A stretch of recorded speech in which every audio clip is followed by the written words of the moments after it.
1, 2, 3, entendez-vous, je l'espère. Bon, ben, rebonjour à vous toutes et à vous tous. Merci de nous donner quelques dizaines de minutes de votre temps pour cette présentation, ce webinar, qu'on a voulu effectivement un webinar tout public, ouvert à n'importe quel type de public, bien évidemment à des publics d'entreprises, d'intégrateurs, d'opérateurs, qui soient ou pas clients de Cosc. L'objectif n'est pas du tout de faire de la retape ou de la présentation de nos offres. Voilà, donc vous n'aurez pas de présentation sur les débits, sur les offres, sur les profils, sur les prix. Ce n'est pas du tout le sujet. Le sujet, c'est de vous donner quelques conseils, quelques éléments sur le marché, quelques éléments de notre expertise pour vous aider effectivement à digitaliser au plus vite les entreprises françaises qui en ont besoin.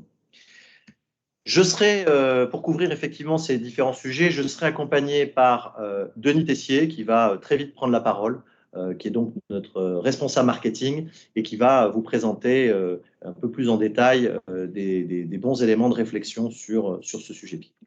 Bonjour à tous.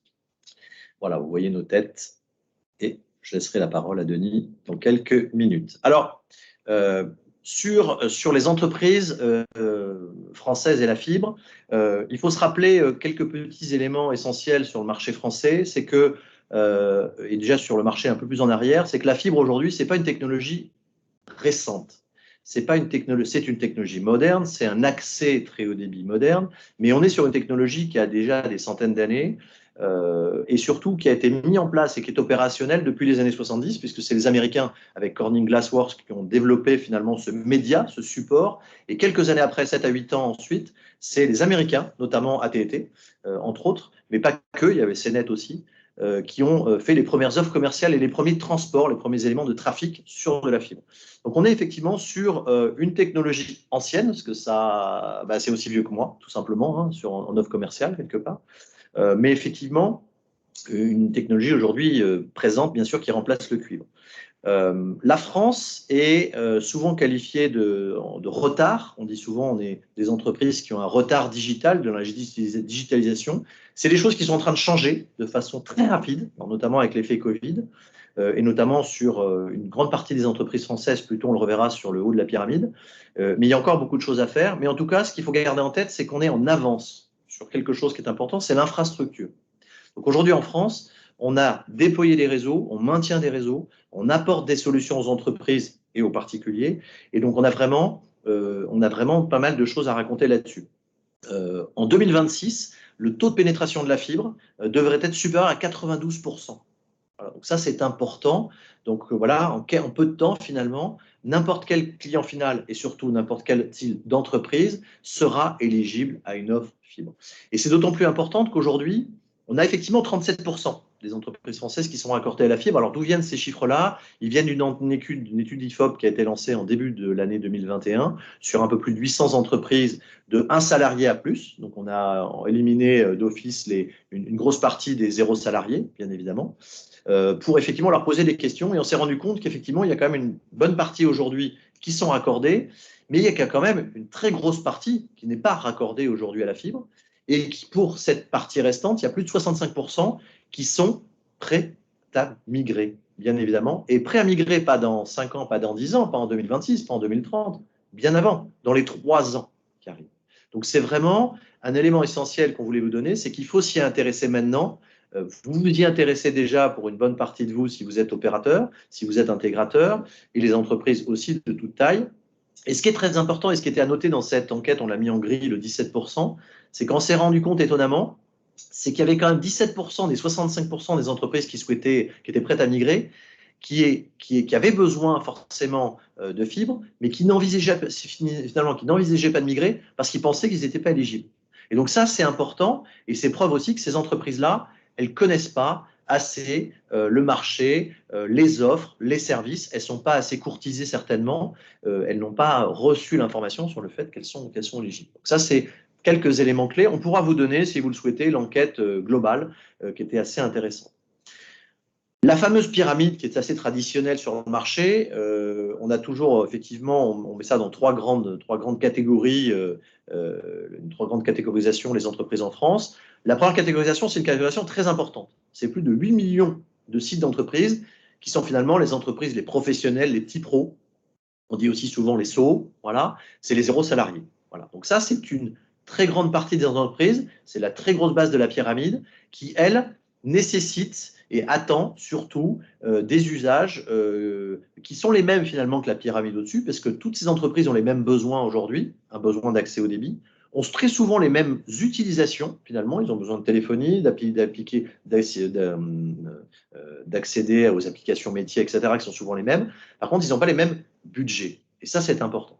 Et donc, du coup, il faut pour autant répondre avec des offres fibres. Et c'est pour ça que des opérateurs répondent effectivement avec des offres de nature fibre qu'on appelle FTTH, donc un anglicisme parmi d'autres, H pour Home, qui n'est pas un bon anglicisme quand on parle des offres dites professionnelles. Mais effectivement, et donc là, effectivement, où COSC propose des choses, c'est forcément sur de l'offre, et on y reviendra après, sur de l'accès mutualisé professionnel, et on vous donnera quelques éléments de réponse par rapport à des offres grand public.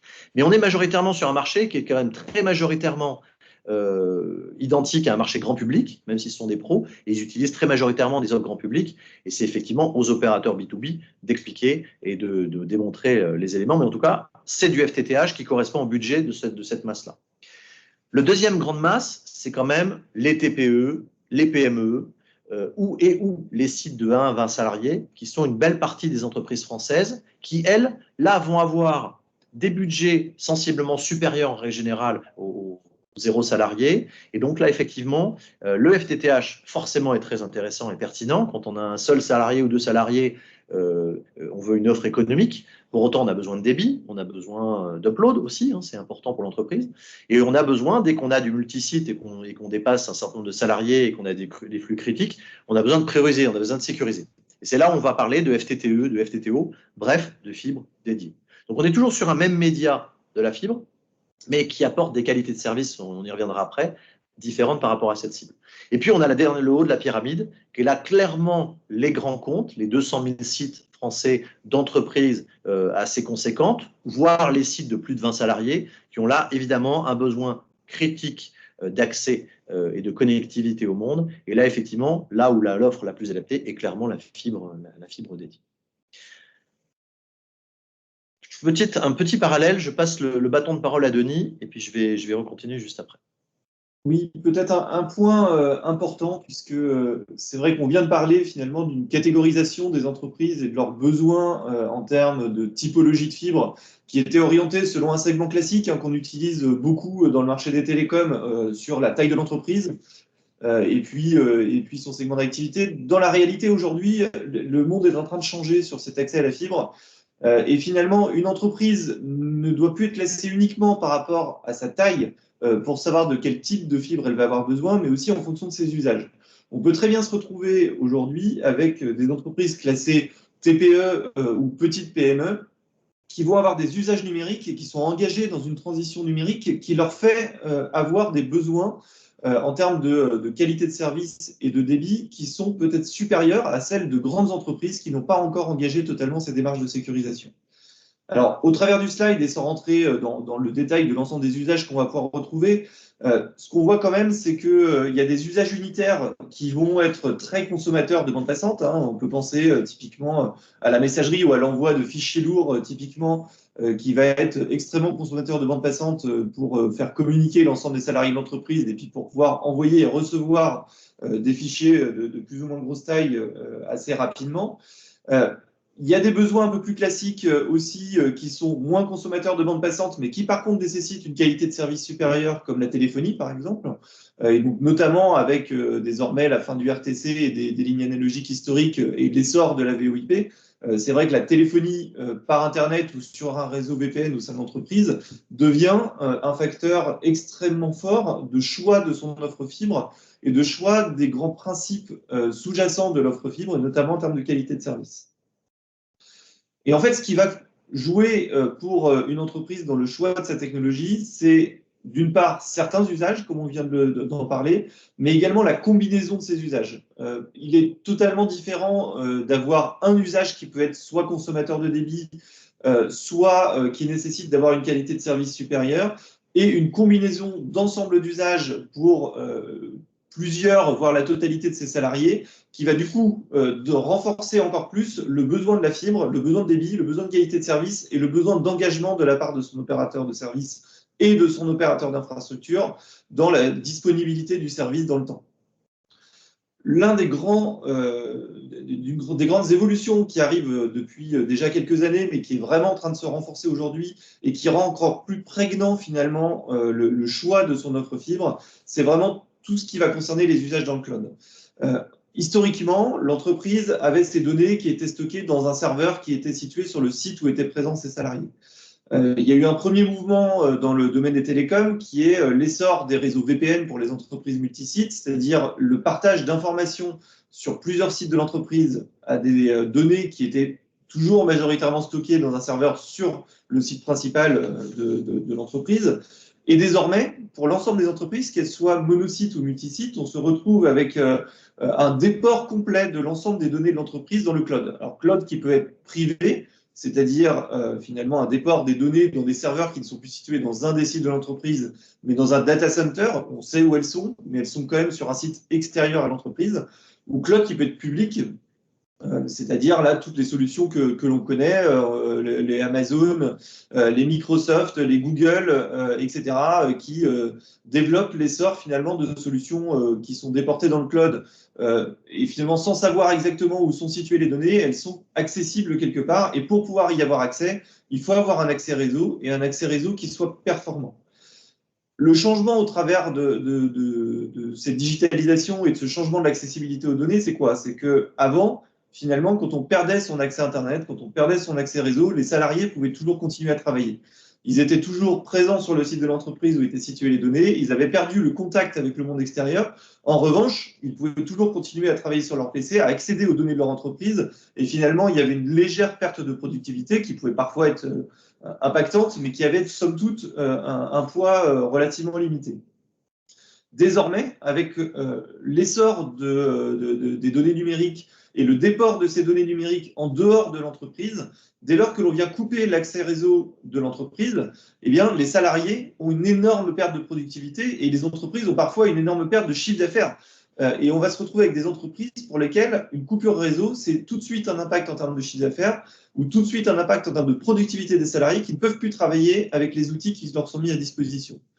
Et c'est pour ça, et on y reviendra dans le reste de la présentation, que finalement, choisir son offre fibre, c'est pas seulement un sujet de débit, c'est pas seulement un sujet de qualité de service, mais c'est aussi un sujet de disponibilité et d'engagement que l'on est prêt à avoir de son opérateur, parce que finalement, le coût que l'on va payer pour une offre entreprise, même s'il peut paraître parfois déraisonnable par rapport au coût d'une offre grand public, la réalité, c'est que l'impact d'une coupure et la durée de cette coupure sur la productivité et le chiffre d'affaires de l'entreprise est totalement dépendant finalement à la disponibilité de l'accès réseau et donc de l'accès fibre optique qui va se retrouver derrière.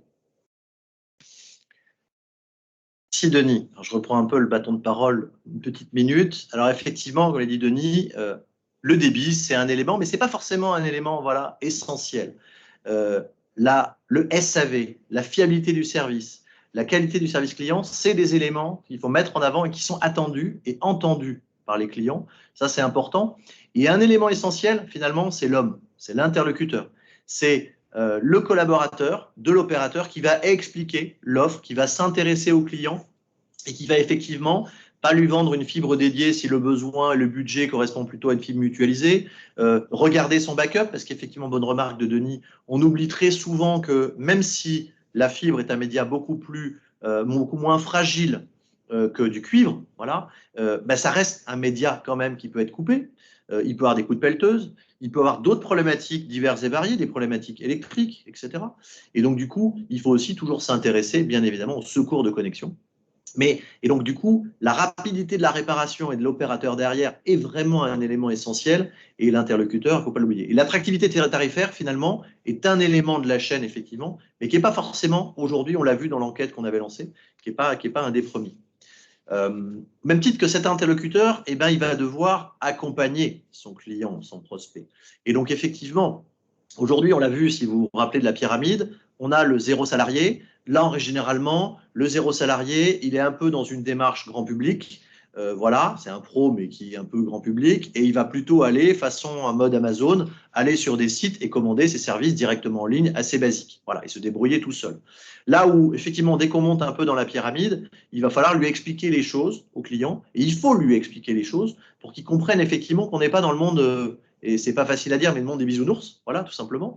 On est dans un monde technique, un monde d'infrastructures, un monde qui bouge, un monde qui est en train de digitaliser très fortement les entreprises, puisque l'effet Covid, depuis 2 ans, est en train vraiment de booster, effectivement, comme l'a dit Denis, la transformation des données qui passe du on-premise dans le cloud, qui passe en mode hybride.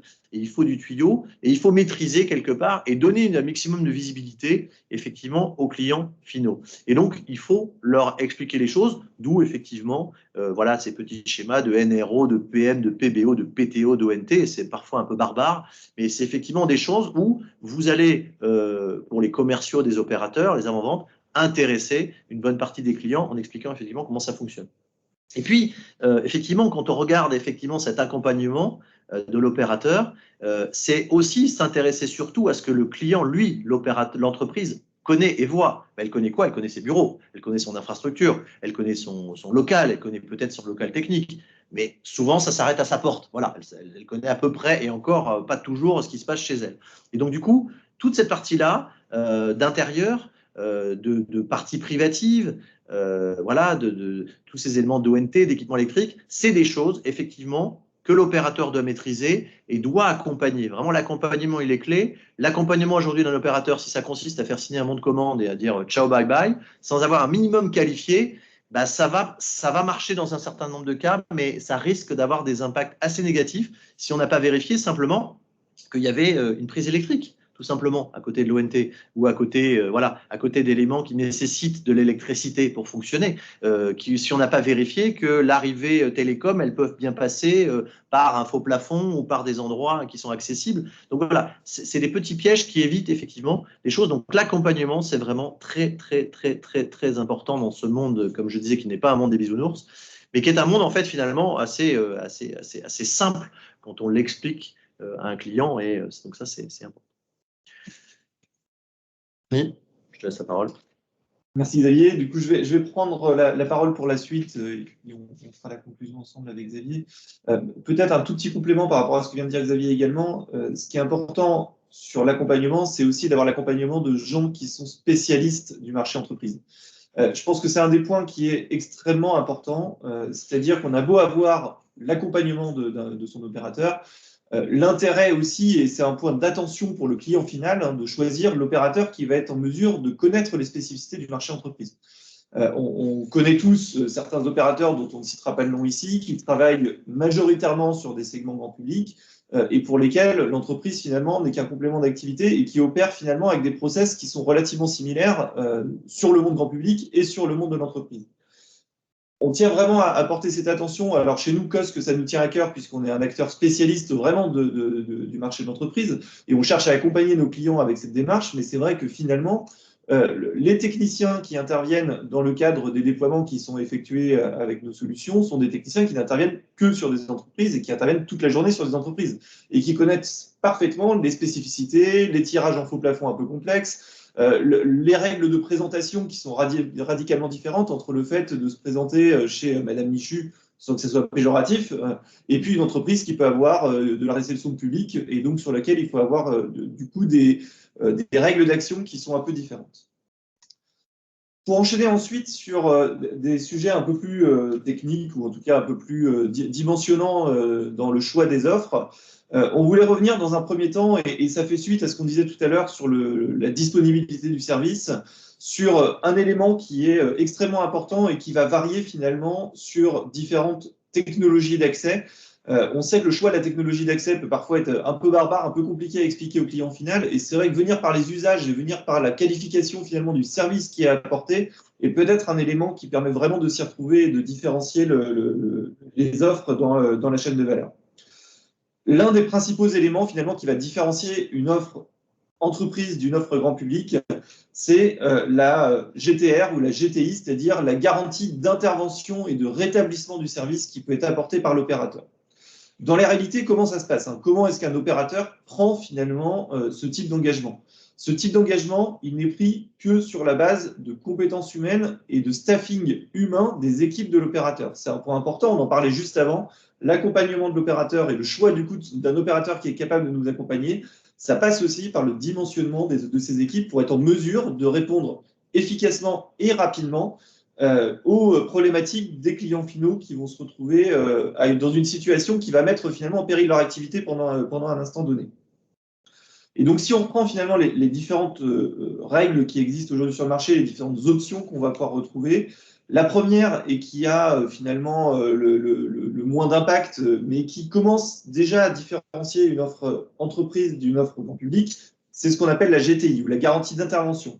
C'est-à-dire l'engagement de l'opérateur à intervenir en cas d'incident sans prendre l'engagement sur le rétablissement du service. Donc, c'est principalement le fait de dépêcher des équipes à intervenir sur l'incident pour essayer de le résoudre. Généralement, cette GTI, elle s'engage d'une durée qui est de 8 heures ouvrées, même si on peut trouver d'autres cas selon les engagements des différents opérateurs. Mais du coup, c'est l'engagement de l'opérateur de dépêcher des équipes qui vont regarder ce qui se passe dans les 8 heures ouvrées, c'est-à-dire finalement dans la journée dans laquelle va se trouver l'incident. Alors ça, c'est un premier niveau de garantie qu'on va pouvoir trouver principalement sur des offres de type FTTH Pro. En revanche, on en parlait tout à l'heure, parfois pour une entreprise, se retrouver coupée déjà pendant une journée, ça peut être extrêmement long. Et en plus, avec ces GTI, il n'y a pas d'engagement de rétablissement du service. C'est-à-dire que le technicien qui va intervenir, eh bien, finalement, il va pouvoir se retrouver confronté à des problématiques qu'il ne saura peut-être pas résoudre dans la journée avec les moyens qui sont mis à sa disposition. Et donc là, on vient proposer des niveaux d'engagement supplémentaires au travers d'une garantie de temps de rétablissement. Cette fois-ci, l'opérateur va dépêcher des moyens complémentaires qui vont lui permettre non seulement d'intervenir, mais également de prendre l'engagement qu'il va rétablir le service. C'est-à-dire que le service va être de nouveau fonctionnel dans l'engagement de durée qui a été pris. Sur ce segment FTTH qui correspond plutôt à des usages bas de marché ou d'entreprises qui ont finalement un besoin de connectivité qui reste somme toute relativement limité, on va pouvoir trouver des options qu'on appelle de GTR J+1, c'est-à-dire l'engagement de rétablir le service avant la fin du jour suivant la déclaration de l'incident.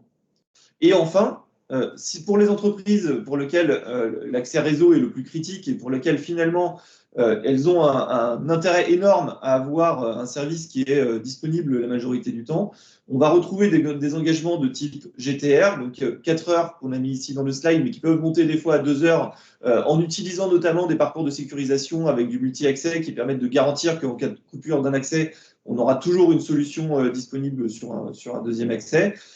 Et donc, cette fois-ci, l'opérateur va mettre à disposition du client des équipes qui sont capables d'intervenir en 4 heures et même de réparer le service en 4 heures. Et ces 4 heures peuvent être, selon les options souscrites, soit en heure ouvrée, c'est-à-dire durant la journée, soit également étendues à des plages 24/7 pour les besoins les plus sensibles d'entreprises qui peuvent avoir à fonctionner finalement sur l'ensemble de la journée, y compris pendant les week-ends et les jours fériés. Alors aujourd'hui, ces engagements de GTR 4 heures sont plutôt disponibles sur des offres de type fibre dédiée, et c'est notamment un des marqueurs qui permet de différencier finalement les offres de fibre dédiée des offres dites de FTTH Pro.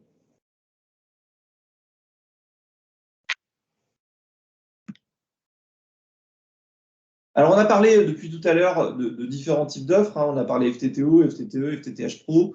Même si c'est un sujet un peu technique, c'est intéressant de comprendre finalement quels sont les grands marqueurs de ces offres. C'est ce qui permet finalement dans la construction des offres de les différencier les unes par rapport aux autres et d'avoir des engagements vis-à-vis du client final qui sont du coup différents d'une offre à l'autre.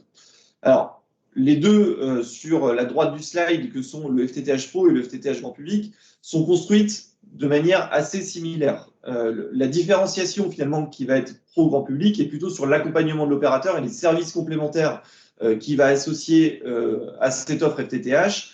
En revanche, l'architecture technique est sensiblement la même entre une offre grand public et une offre pro. Globalement, sans rentrer dans un niveau de détail extrêmement important, sur une offre FTTH, la fibre est mutualisée entre ce que l'on appelle donc le PM ou le point de mutualisation, c'est-à-dire l'armoire que l'on va trouver dans la rue, et le NRO, et donc l'ensemble des clients qui se situent sur cette architecture FTTH va se partager un débit parmi le voisinage, et on y reviendra après dans la partie un peu plus technique. Sur ces offres, les premiers niveaux d'engagement que l'on va trouver, on en a parlé juste avant, c'est une offre de GTI 8 heures et de GTR J+1 sur du FTTH Pro, là où sur le FTTH grand public, il n'y a finalement aucun engagement de l'opérateur sur le temps de rétablissement. Et on se retrouve avec des durées de coupure aujourd'hui qui sont plutôt proches des 7 à 10 jours que de la journée. Et donc, ça peut être extrêmement problématique pour un client entreprise. Les débits par nature sur ces offres FTTH sont des débits non garantis et asymétriques, avec des offres du marché qui oscillent sur des débits qui vont aujourd'hui de 1 giga descendant et 250 mégas montant, jusqu'à certaines offres aujourd'hui qui peuvent aller jusqu'à du 10 gigas, comme ça peut exister sur le grand public.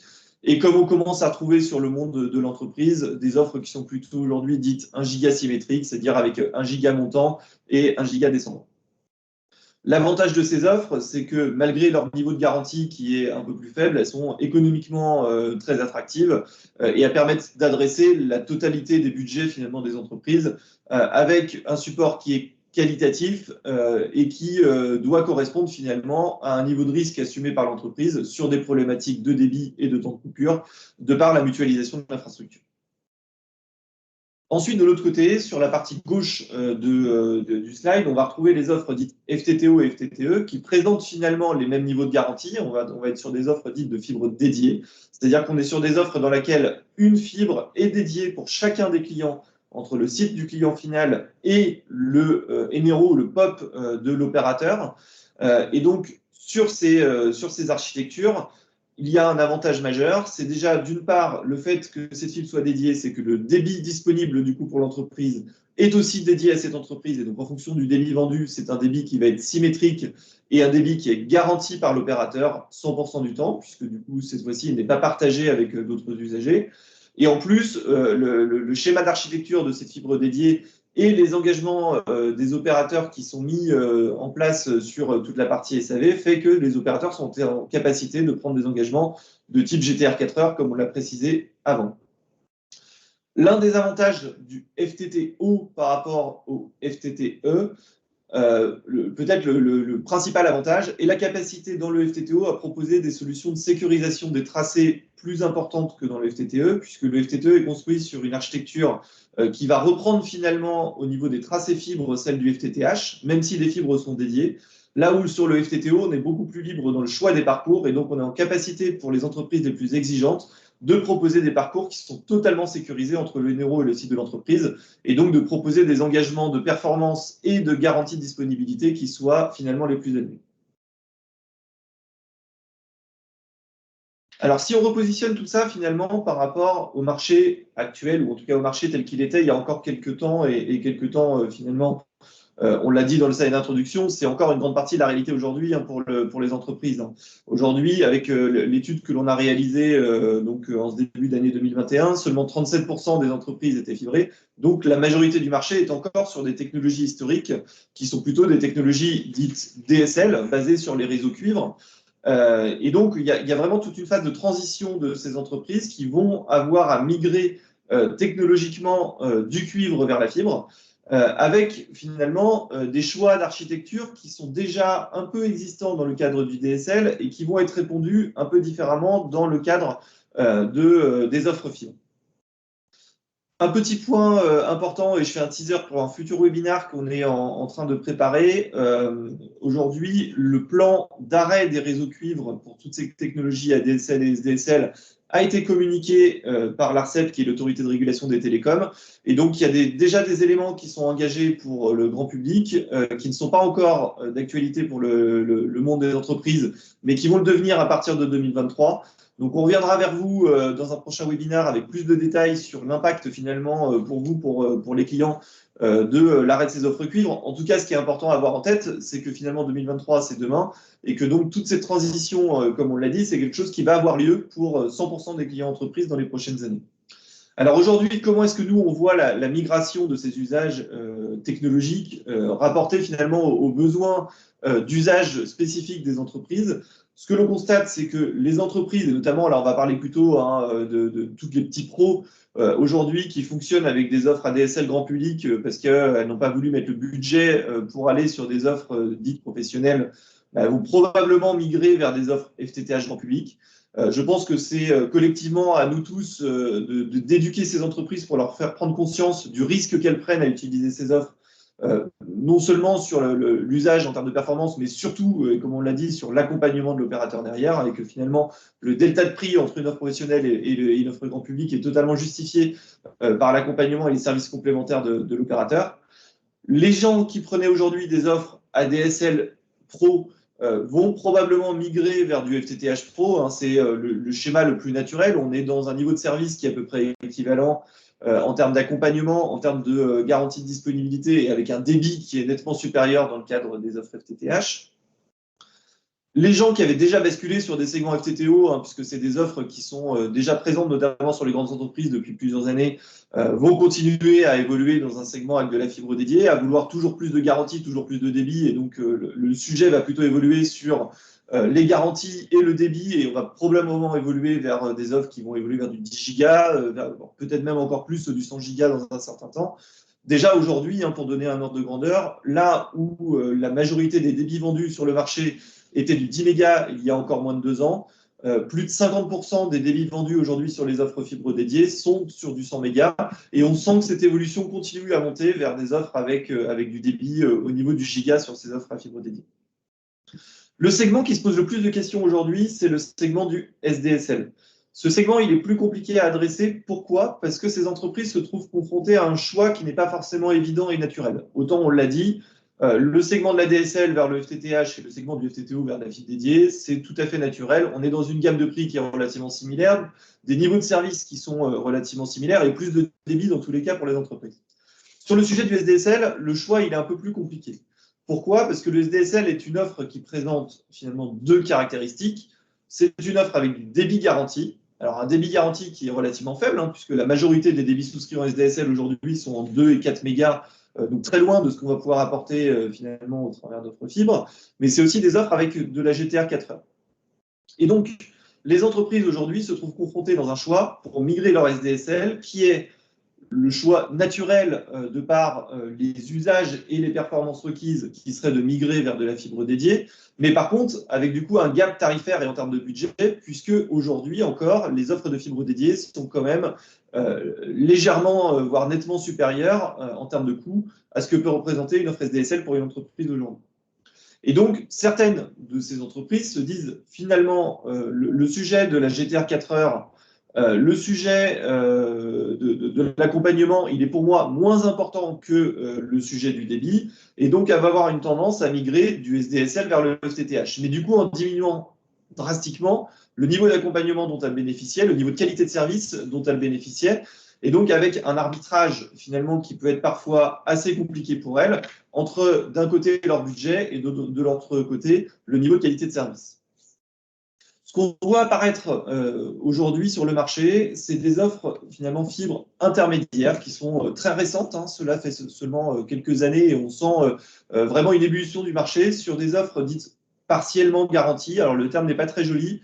Il n'y a pas encore de terme marché qui détine, mais qui sont des offres qui combinent finalement les avantages des deux mondes, c'est-à-dire un positionnement tarifaire qui va se retrouver assez proche des offres SDSL aujourd'hui, du débit apporté par l'offre fibre finalement, et donc une partie de débit non garanti, dit burstable pour l'entreprise, pour ses usages de tous les jours, et quand même un minimum de débit garanti avec de la qualité de service pour ses offres les plus critiques, et notamment pour faire passer la téléphonie, voire certains usages de cloud qui peuvent avoir un effet extrêmement important sur l'usage des salariés dans l'entreprise.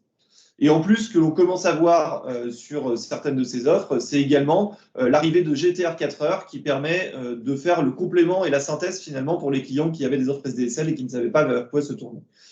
Donc là, n'hésitez pas pour les clients finaux finalement à se tourner vers votre opérateur de service qui saura vous conseiller sur le sujet. Et puis pour les opérateurs ou les intégrateurs qui adressent ce marché du segment entreprise, à se tourner aussi vers votre opérateur wholesale qui saura vous présenter les meilleures solutions disponibles. Alors, en repositionnant tout ça, et justement pour faire la transition avec ce que je viens de dire, aujourd'hui, pour comprendre aussi comment est organisé le marché, le marché et les jeux d'acteurs entre le client final et finalement l'infrastructure fibre qui va être déployée, en fait, ce marché de l'entreprise, il est quand même assez complexe et tout le monde n'a pas forcément la visibilité des différents interlocuteurs qui sont partie prenante de la chaîne. Nous, ce qu'on estime quand même, c'est que finalement, pour être sûr de bénéficier de la bonne offre fibre et de la bonne qualité de service de bout en bout, il faut quand même avoir la visibilité finalement sur l'ensemble des schémas, sur l'ensemble du schéma et sur l'ensemble de la chaîne de valeur qui va se trouver vendue au client final, parce que c'est uniquement quand on a la maîtrise de l'ensemble de cette chaîne de valeur qu'on est capable finalement d'apporter le bon niveau de service qui correspond à l'environnement entreprise dans lequel on a envie d'évoluer. Ce que l'on voit aujourd'hui, c'est que d'un côté, on a les box pro qui sont vendus principalement d'ailleurs par des opérateurs qui font d'abord du grand public et qui ont adapté finalement des box grand public pour adresser le bas de marché entreprise avec des offres qui ramènent quelques services complémentaires pour les pros, mais qui sont difficilement compatibles quand même avec un environnement d'une entreprise qui veut vraiment de la qualité de service. Et donc, sur ce segment-là, qui est quand même encore, il ne faut pas se le cacher, un très gros volume du marché, on va plutôt retrouver des acteurs comme Orange, SFR, Bouygues, voire Free désormais, qui, de par leur écosystème grand public et notamment leurs outils très automatisés, vont être en capacité d'adresser à des prix très attractifs le bas de marché. Par contre, ils vont très vite se retrouver limités en termes de services à offrir et en termes de qualité de service qui va pouvoir être proposé aux clients. Dès lors que l'on s'intéresse plus au marché et à l'écosystème finalement des opérateurs entreprises, là on va retrouver deux grands modèles aujourd'hui sur la chaîne. Le premier modèle qui est à gauche sur le slide, c'est des opérateurs qui adressent le marché en direct, c'est-à-dire que ces opérateurs adressent directement les clients entreprises. C'est eux qui produisent le service, qui font l'accompagnement du client. Et ces gens-là adressent quand même aujourd'hui plutôt le segment des grands comptes, des ETI et des grosses PME. Pourquoi? Parce que pour être en capacité d'adresser ses clients en direct, ça nécessite d'avoir des ressources humaines, que ça soit commerciales, mais aussi de production, d'exploitation, et sur l'ensemble de la chaîne de valeur, finalement, qui sont importantes. Et donc, c'est difficilement compatible avec la capacité d'adresser un marché volumique sur les plus petites entreprises. Et donc, le complément finalement qui est fait aujourd'hui, c'est l'existence d'un marché que l'on appelle vente indirecte, marque blanche, qui est un marché qui se structure en fait en deux couches. Une couche de proximité avec les clients finaux, qui est la couche des prestataires informatiques, les intégrateurs, les ESN, les éditeurs, qui sont présents déjà chez les clients finalement pour aller vendre tout un ensemble de prestations, pour accompagner ces clients et qui ont la confiance finalement de ces clients finaux, qui sont des gens qui sont présents sur l'ensemble du territoire, mais pour lesquels le télécom n'est finalement qu'une petite partie de leur activité et sur lesquels ils n'ont pas forcément la compétence technique de bout en bout pour maîtriser l'offre de télécom. Et donc, ces gens-là s'appuient sur des opérateurs que l'on appelle indirects, qui proposent des solutions packagées avec plus ou moins de services selon la compétence finalement du prestataire informatique avec lequel ils travaillent, et qui ont finalement cette compétence télécom, mais qui, eux, n'adressent pas directement le client final, qui sont finalement revendeurs de solutions vers ces prestataires informatiques qui sont capables d'accompagner le client et d'adresser finalement ce segment humain vis-à-vis du client final, y compris sur un marché volumique qui va adresser le segment de la PME. Et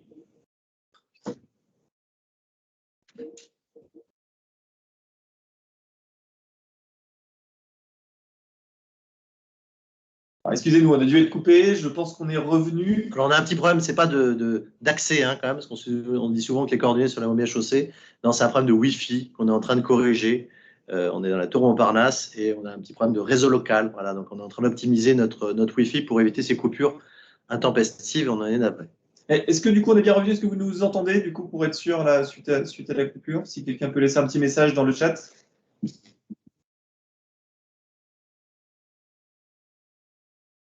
Parfait, super, merci à vous. Merci. On va en reprendre, désolé de la légère interruption. Donc, du coup, on parlait de ces opérateurs donc de vente indirecte ou de marque blanche qui adressent le marché finalement au travers de prestataires informatiques qui font cette couche d'accompagnement auprès des clients finaux.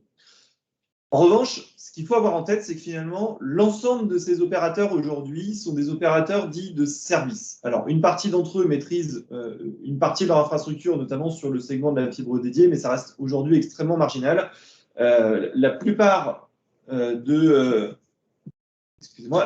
ces opérateurs aujourd'hui achète finalement une offre fibre, l'offre fibre du coup de la fibre qui va passer dans la rue, à un opérateur de gros, un opérateur d'infrastructure qui est lui propriétaire de l'infrastructure et qui va accompagner également finalement l'opérateur commercial dans la chaîne de valeur et qui va devoir lui aussi finalement être en mesure de répondre aux exigences des entreprises. Et donc, dans ces opérateurs de gros, on va trouver bien entendu des opérateurs que l'on trouve à l'ensemble des segments de la chaîne, hein, Orange, SFR et Bouygues notamment, qui vont être des opérateurs qui vont proposer leurs services aux opérateurs de services entreprises. Et on va trouver de l'autre côté des opérateurs dits de RIP ou de DSP, qui sont des opérateurs dans le cadre d'un partenariat public-privé, qui ont des engagements de déploiement sur un territoire donné et qui sont finalement en situation de monopole local dans certaines zones de France qui n'étaient pas assez dense pour justifier un investissement privé. Et donc, on se retrouve avec un financement mixte entre du privé et du public pour justifier du déploiement de la fibre. Et puis, on va trouver des acteurs comme Cosc aujourd'hui qui sont des acteurs de gros, mais spécialistes du marché entreprise.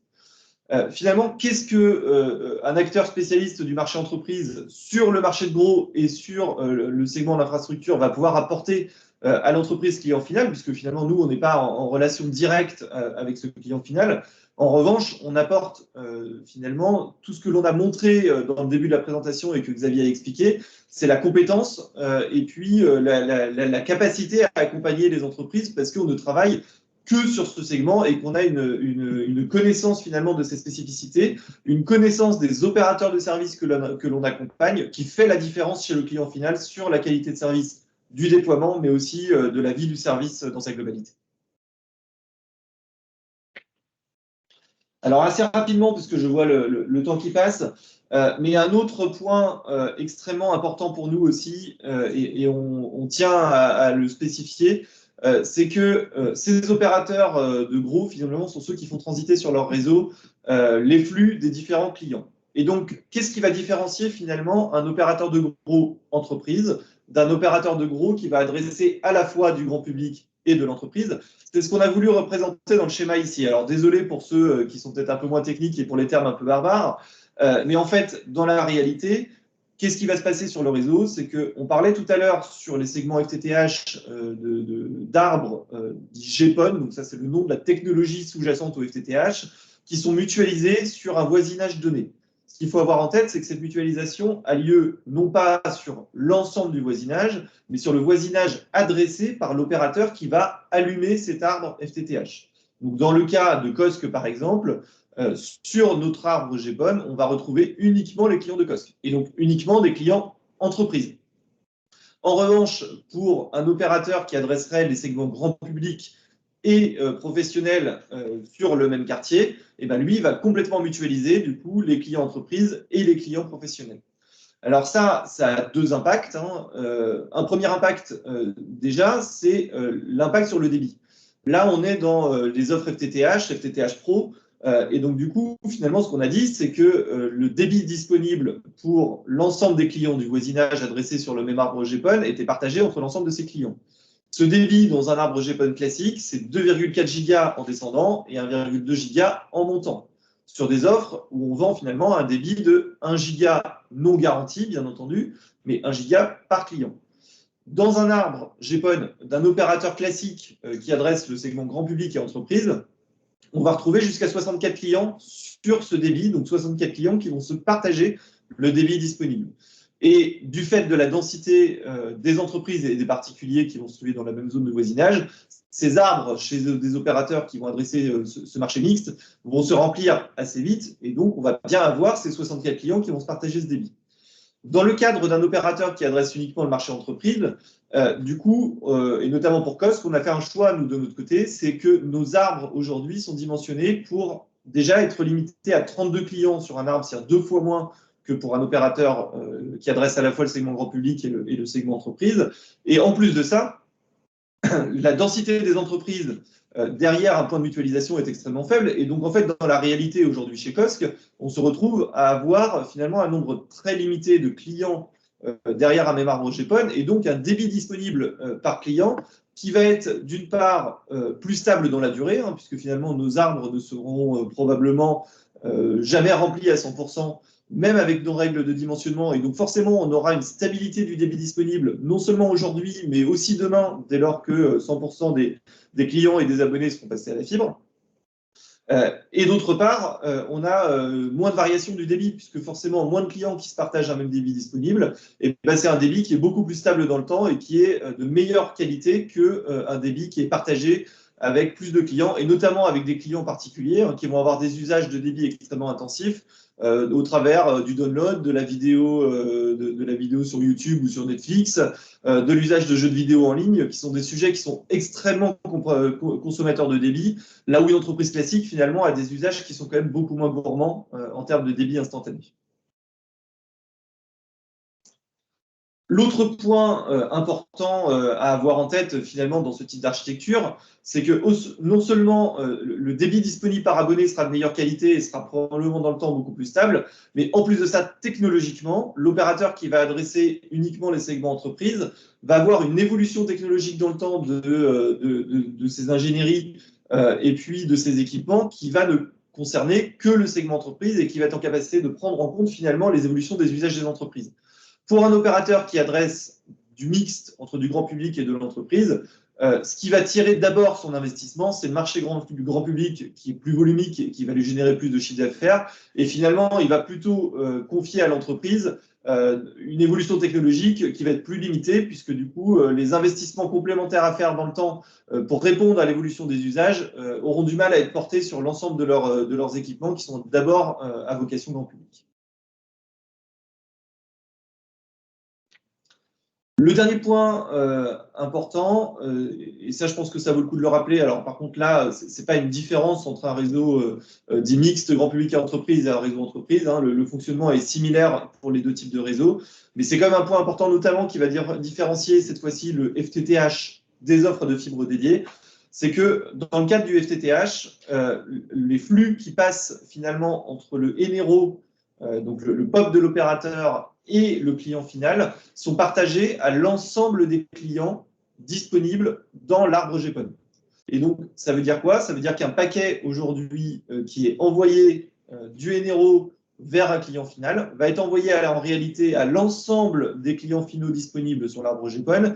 Et en revanche, quand même, pour pas qu'on puisse se faire pirater ces données par son voisin, il y a un chiffrage des données qui est basé sur un standard aujourd'hui qui est l'AES 128, qui est reconnu pour être extrêmement sécurisant sur le cryptage des données pour être sûr finalement que le voisin ne puisse pas être en capacité de décrypter les données qui nous sont adressées. Ce rôle-là est joué par le petit boîtier qu'on appelle ONT qui est posé chez le client final, qui sert à décrypter les données, à s'assurer qu'on décrypte bien les données du bon utilisateur. En revanche, c'est vrai que du coup, quand même, en termes de sécurité informatique pour des entreprises qui sont parfois exigeantes, et bien du coup, on se retrouve quand même dans le cadre du FTTH avec un petit risque supplémentaire qui, même si aujourd'hui n'est pas avéré, peut parfois poser question à certaines entreprises. Ce risque n'existe pas du tout dans un segment de fibre dédié, puisque là, la fibre est bien dédiée à l'entreprise de bout en bout. Et donc, dans ce cadre-là, aucun des voisins finalement de l'entreprise ne peut avoir accès aux données qui transitent sur la fibre dédiée de cette entreprise. Donc, c'est aussi des critères qui peuvent être importants, dans lesquels vous pouvez, vous, opérateurs, avoir un rôle de conseil finalement dans le choix de la bonne architecture et de la bonne offre fibre pour les clients finaux. On arrive à la fin. Voilà, on est à peu près dans le timing, j'ai l'impression, 52, c'est ce qu'on avait prévu. Voilà, on voulait faire cette petite présentation. Vous voyez, on vous a donné quelques petits éléments de vernis, des petits éléments de marché, des éléments de cible, des arguments. On a effectivement, voilà, il faut pour être bien, pour bien connaître, effectivement, bien proposer les bonnes offres aux professionnels, il faut être soi-même professionnel, il faut maîtriser. Et donc, effectivement, on est à votre disposition, mais surtout, quand vous êtes opérateur de service ou intégrateur, soyez à disposition, bien évidemment, et vous l'êtes déjà, de vos clients, avec des offres professionnelles, avec des offres B2B, des offres adaptées. Voilà, donc c'est des choses assez basiques qu'on voulait vous donner. Mais on est vraiment sur la technologie qui évolue, sur du débit qui évolue. Hein. La croissance des débits, elle est exceptionnelle. Si on se projette 10 ans ou 20 ans en arrière, d'imaginer qu'on pourrait avoir des débits en FTTH d'1 giga en entreprise, c'était inimaginable. J'ai commencé à travailler il y a plus de 25 ans. À l'époque, le très haut débit s'appelait DLL, DLS, voilà, donc des liaisons spécialisées. Et le très haut débit, c'était plutôt 128K et à la fin, c'était 1 méga. Voilà. Donc, on est vraiment loin de ça, mais tous les usages et les applications, les besoins, effectivement, ont énormément changé. Tout à l'heure, Denis parlait effectivement de la télé. Effectivement, le professionnel, en général, ne regarde pas la télé, mais il fait d'autres choses. il utilise du tuyau aussi en faisant la visio, ce qu'on est en train de faire en ce moment. Et ça consomme la visio, quoi qu'on dise. Et si on fait de la vidéosurveillance, ça consomme encore plus. Voilà, donc il y a vraiment des tas de nouveaux usages et on est certain qu'on n'a pas encore, on n'est pas encore à la fin des usages qu'on va découvrir, bien évidemment. Voilà. Mais en tout cas, on est très content de vous avoir, que vous nous ayez écouté pendant ces quelques minutes. Je ne sais pas si vous avez quelques questions à nous poser. Alors, je vois une question déjà de Philippe Agnew qui demande si la séparation des flux est identique entre le FTTO et le FTTH. C'est une très bonne question. Et donc, en fait, on va retrouver ce type de problématique à un autre niveau de la chaîne dans le cadre des offres de fibre dédiées. Dans le cadre de la fibre dédiée, il n'y a pas... D'ailleurs, il y a une petite précision entre FTTE et FTTO.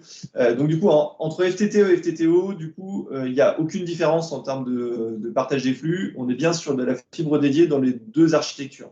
La différence entre les deux architectures, c'est que dans le cadre du FTTE, la fibre qui a été déployée dans la rue a été prédéployée dans les mêmes fourreaux que le FTTH et en même temps que le FTTH pour réduire les coûts de déploiement. En revanche, on est bien sur une fibre qui est soudée de bout en bout entre le MRO et le client final, dans lequel les voisins ont une séparation totale des flux. Et donc, finalement, c'est ce qu'on a dit tout à l'heure, hein, FTTE et FTTO, c'est exactement les mêmes principes, exactement les mêmes engagements. L'avantage du FTTO qu'on va pouvoir avoir, c'est plutôt la sécurisation des tracés et la maîtrise de l'opérateur d'infrastructure sur l'ensemble de son réseau. En revanche, en termes de promesses clients, on est bien sur quelque chose qui est totalement identique aujourd'hui. C'est pour ça qu'on dit souvent fibre dédiée pour éviter ces acronymes de FTTE, FTTO, etc. Voilà, puisque c'est effectivement la même chose. Alors, en FTTE, il y a en effet une coupure en plus au niveau du PM, mais en réalité, alors bien entendu, c'est toujours un risque supplémentaire d'avoir un point quelque part, mais en fait, si on reprend, pour entrer dans des segments plus techniques, dans l'architecture d'un réseau fibre de manière générale, aujourd'hui, de toute façon, ces fibres sont soudées dans ce qu'on appelle des boîtes d'épissure qui sont situées un peu partout dans les chambres sous la chaussée, qui permettent de rediriger les fibres dans les différentes directions. Donc, en effet, le PM est peut-être un tout petit peu plus fragile que ne peut l'être une boîte d'épissure qui est enterrée, alors que le PM, c'est une armoire qu'on peut voir dans la rue. En revanche, quand même, dans le cadre du FTTE, les fibres ne sont pas branchées sur les mêmes tiroirs que celles du FTTH. Elles sont protégées avec des connecteurs qui sont sécurisés. Et donc, il n'y a pas ce risque qu'on a dans le cadre du FTTH d'arracher une fibre lorsqu'un technicien intervient sur l'équipement. Il peut, au travers d'un faux mouvement ou par erreur, arracher la fibre d'un voisin. Ce n'est pas possible dans le cadre du FTTE, puisque du coup, il faut avoir une clé spéciale et faire une opération spéciale vraiment pour pouvoir accéder à ces fibres. Donc, en effet, il peut y avoir un petit risque de fragilité en plus, ce qu'on ne constate pas aujourd'hui quand même dans la réalité des parcs déployés. Hein. Aujourd'hui, on a des parcs à la fois FTTO et FTTE. Les taux de disponibilité globaux sont sensiblement les mêmes aujourd'hui entre les deux architectures. On a encore quelques minutes. Je ne sais pas s'il y a d'autres questions qui vous viennent. N'hésitez pas. Dans tous les cas, hein, n'hésitez pas à nous recontacter. Vous avez nos coordonnées dans les slides. On diffusera la présentation. Donc, on est toujours disponible pour vous si vous avez des questions par la suite. Et puis, à disposition pour aussi parler plus en détail de sujets spécifiques. Voilà. Vous pouvez compter sur nous. Vous avez LinkedIn. Vous avez les formulaires de contact sur le site de COSC-Télécom. Et puis, bien sûr, nos coordonnées via LinkedIn. On se fera un plaisir de vous aider, répondre et puis de vous accompagner pour faire les bons choix. Et effectivement, soyez assurés que la fibre, c'est vraiment notre dada. C'est l'histoire de COSC depuis plus de 5 ans maintenant. C'est l'histoire de la France aussi, parce que le plan fibre, il date de 2016, si je ne dis pas de bêtises, ou 2013. 2013. Donc vous voyez que ce n'est pas tout récent non plus, et c'est un plan qui a marché. Voilà, c'est un joli plan français, on le voit, même si aujourd'hui l'entreprise est en retard par rapport au marché grand public, qui lui est vraiment parti, s'est engouffré dans le sujet, un peu comme au début pour les plus anciens la DSL. Vous aviez, pour les plus anciens, le Numéris qui a été écrasé par la DSL. C'est un peu la même chose qui est en train de se passer sur le FTTH et même certainement encore plus exponentiel. Et l'entreprise, effectivement, évidemment, est en plein dedans. Donc voilà, on est à votre disposition pour vous accompagner, bien évidemment, sur ce marché. En tout cas, merci. On va couper du coup à la 10h58. On est pile dans le bon timing. On espère qu'on n'a endormi personne. Désolé pour pour l'utilisation du logiciel Teams. Voilà, on était un peu débutant là-dessus, donc voilà, autant on l'utilise tous les jours pour faire nos échanges avec nos clients, nos prospects, autant pour faire un webinar, c'est pas forcément l'outil le plus adapté. Mais en tout cas, merci beaucoup pour votre écoute, et puis à très bientôt. Et attention à vous. Merci à vous. Merci. Au revoir. Au revoir.